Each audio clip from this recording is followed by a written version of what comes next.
just got back from a really busy gig run. I did 29 gigs in about 3 hours, and I wanted to make this video to share my strategy on how to get more field agent gigs and actually make a lot of money with this amazing app. The first tip is the first. So this app is going to drop new gigs on the first of the month. So the gigs drop on the first of the month, and then until they get their data, the gigs will be there. But once they have all the data for the month, the gig will be gone. So I got a comment a couple days ago saying that there's no gigs in the area. Well, that was because it was like the 30th or the 31st of the month, and all the gigs have been completed. They have all their data, and they're not going to drop those same gigs until the next month. So my secret strategy is wait till the first of the month. On the first of the month, in the morning, there will be a huge amount of gigs.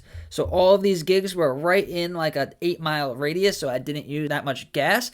So what I do is I get up before the stores are going to open. So let's say most of the stores, like obviously Home Depot and Lowe's are open at 6, but most of the stores aren't really open till like 7:30 or 8. So I'll wait till about like 6:30, and I'll reserve all of these gigs. And a lot of them are at the same stores, or a lot of them only took a couple of minutes. So the gigs will be available because none of the stores are open. No one's going to reserve them.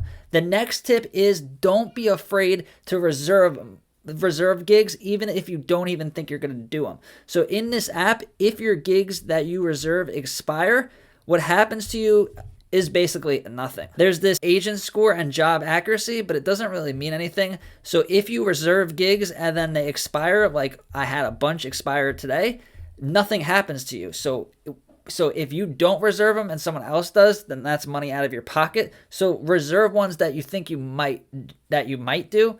And then if you don't do them, you could always cancel the gig, or you could just let it expire. The next tip is to don't be afraid to travel. So right now I live in like this area, like Port St. Lucie, Stewart area, 2 gigs.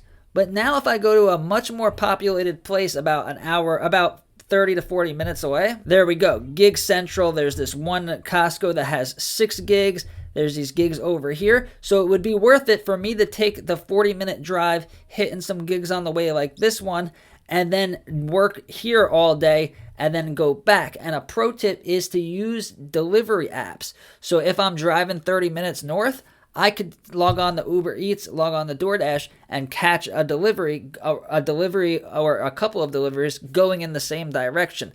That's how I can make an extra $30 to $50 while I'm already making $30 an hour with Field Agent. The last tip is very, very simple. Just keep refreshing this app.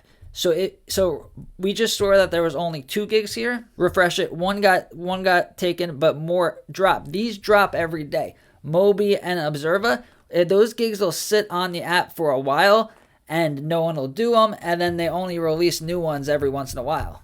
But with Field Agent, they will become available daily because a lot of people reserve them and then end up not doing them, and then they'll become available again, or it's just a new mission that's available. And the bonus tip is never leave a store that you're doing a gig at without refreshing the app. So I had 8 gigs at Sam's Club, but before I left the store, I kept refreshing, and I ended up doing 12 gigs at Sam's Club. So it's kind of annoying if you go back to your car and come back. It's a waste of time, and you have to walk in and walk out of the store. So those are my tips. It's not rocket science. It's very simple. Just a couple of strategies so you could stay ahead of the competition. And if you want to sign up and start making money with Field Agents, sign up with the link down below and subscribe to this channel to make the most with these gig hustle apps.